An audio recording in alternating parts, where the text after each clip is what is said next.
The MT-03 two-seat autogyro was designed and developed in Germany. Like all autogyros, the MT-03 is extremely versatile. It can land in its own length and take off in an amazingly short distance with climb rates of 1,000 feet a minute. Level flight speed ranges from 20 to 100 miles an hour.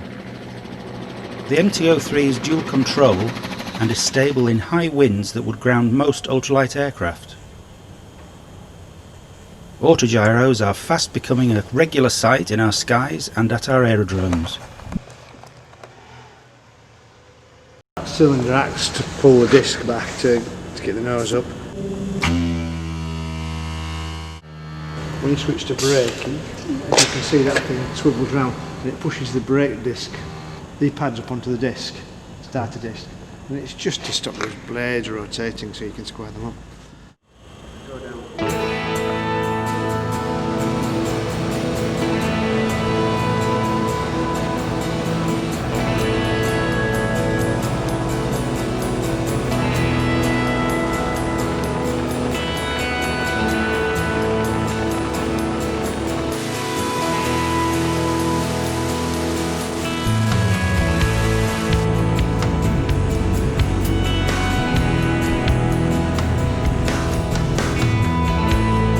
The difference between this and most automotive engines is that we've got dual ignition systems, in other words there's two spark plugs for each cylinder, and the other thing is they've got what we call three-way cooling.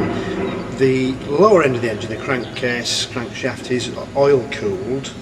The cylinders have got fins on them like a motorcycle, so that's air cooling, and the cylinder heads are liquid cooled, so between all three you get good uniform cooling, and allegedly they can run up to 4 hours without any coolant in, although I've never tried and I wouldn't recommend it. This engine is a Rotax 582 600cc two-stroke water-cooled engine. The advantages of it is it'll run on any old rubbish of petrol. It'll fly at high altitudes even though it's running a bit rich, and it'll fly at low altitudes even though it's running a bit lean. At 65 miles an hour, 20 litres an hour. If I slow it down to 50 miles an hour, 13 litres an hour with two others in it. So it can go from anything from 15 to the gallon if it were a normal car to 35 to a gallon, depending on how you fly and drive it. If there's just me in it and I fly at 50 miles an hour, it'll do 10 litres an hour, which makes it quite cheap flying.